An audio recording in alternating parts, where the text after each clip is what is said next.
everybody, so we're going to be showing us all the tape dialogue. Come back, let's try. Alright, let's go. Going into the tape room and just going to play all of the tapes one by one. So let's go, tape one. I'll be very quiet. Hello? Can you hear me? Don't exit this room, okay? This isn't a mistake. This room isn't a mistake. I had to hide these logs away from the core gameplay files in a place that only a beta tester would look, and in a place where the files could be protected. I just really, really hope that the next development team finds this before the game is released to the public. This game has some kind of malicious code in it that we haven't been able to fully contain or even understand for that matter. We're over budget and out of time. But that's not the reason that we're shutting down. Listen, I have to keep this short so the file size will be small enough to fly under the radar. There are more. They may not be in order. I saw it for the first time today. There was a character I couldn't make out who it was, standing at the end of the hall. I thought it was just bugged out, so I made a note of it and kept playing. But then it was looking in the window, and not like Chica or Bonnie would. It was like it was actually looking in the window, seeing what I was doing. I heard a pretty heated conversation this morning between Dale, our manager, and someone else on the line. It really feels like this project is in trouble, in no small part because of the lawsuit, I'm sure. There has to be a lawsuit, there's no way there isn't. It happened in this building just a few doors down from me. I think it's made worse by the fact that Jeremy tried to tell us something was wrong. But as a dev team, we all just saw it as a challenge to find what the problem was and fix it. Who could have known that? I have to go. Have you ever heard of a guillotine paper slicer? It sounds made up, but it's an actual piece of office equipment. I didn't even know we had one in the supply room. I guess they're more common at businesses that do a lot of graphic design work. I remember seeing one when I was still in school, and even then, I knew how dangerous it looked. I was always afraid of losing a finger. That seems so silly now. Jeremy used to do design work. I guess that's how he knew it was there. The drawers have been emptied out. Oh. Someone was here. I don't think it was from cleaning either. No, there was plastic on the floor. Someone was definitely here during the night. It had to have been the client.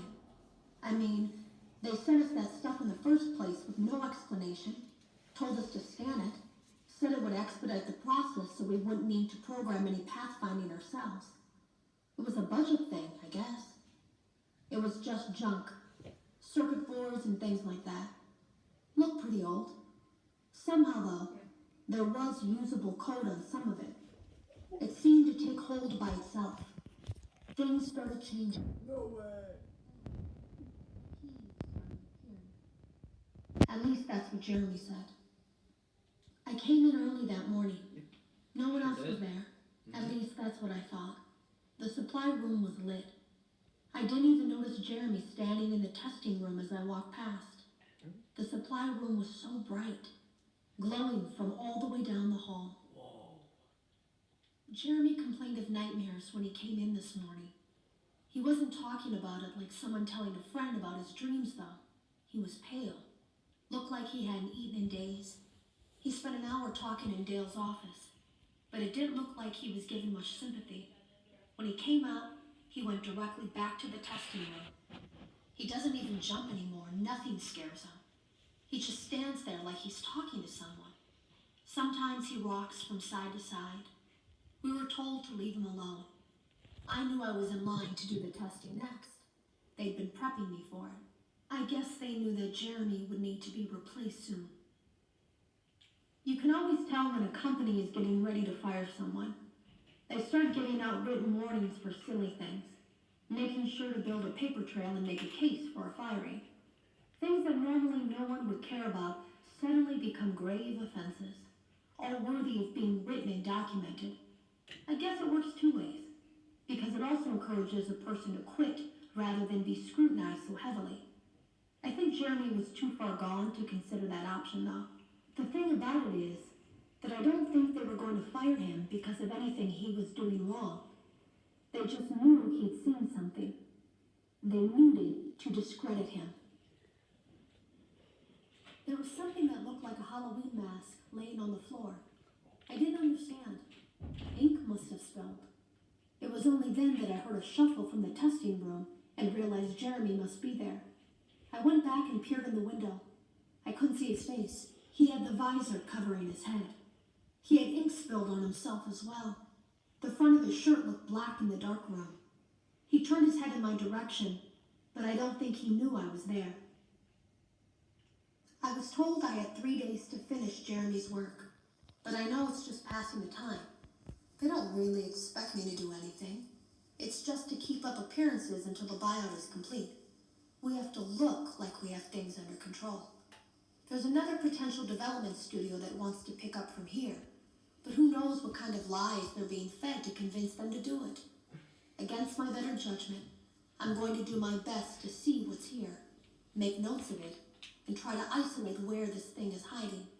At least then the next person that tests this will have a chance of getting rid of it.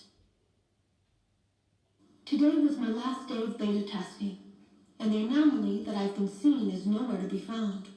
But after inspecting some of the files, it seems that it's attached itself to these logs. My logs. That can't be an accident. So now I have to make a choice. Do I leave these logs here for you to find, or do I try to purge this thing myself by destroying the logs? I've chosen the latter. I can't delete them. By creating a protected area to store these logs apart from the game, I effectively gave this thing a safe place to hide itself. It's in here now. I may not be able to delete it, but I might be able to do something else now that it's attached itself. I have an idea. They lied to us. They lied to all of us. They told us that the whole point of this VR game was to undo the bad PR done by a rogue indie game developer who supposedly made up a bunch of crazy stories that tarnished the brand. But that's not true at all. In their haste to develop this VR game and clear their name, they sent us some things I don't think they intended us to see, such as a hard drive containing emails between Fazbear Entertainment and a certain indie developer. Fazbear Entertainment hired the game developer. Those indie games were designed to conceal and make light of what happened. This isn't just an attempt to rebrand. It's an elaborate cover-up, a campaign to discredit everything.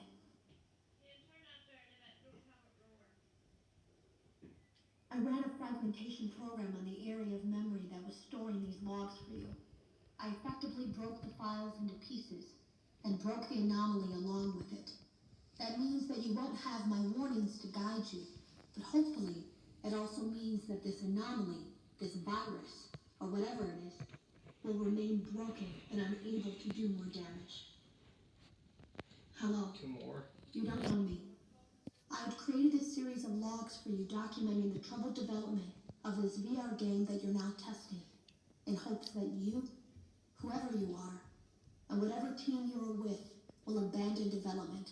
Now I fear that those logs are being used as a Trojan horse. If you are unable to abandon development, hide all traces of these logs that I've created. I fear that finding them and reassembling them will also reassemble the very thing I've tried so desperately to destroy. There is a way to kill it. It wants to escape through someone. Someone plugged into this game. That's you now. You have to let it begin the process of leaving through you. Then use the disconnect switch that I've embedded by the main stage. Let it approach you. Let it begin to merge with you. Play the music and flip the switch. That will cause a hard restart of the game and flush the memory, effectively killing it. I hope. I don't know when it will come for you. Alright, there's all the tapes. Watch this. Hello. You don't know me. Alrighty. So Glitchshot won't come back because I already killed him. So yeah, bye.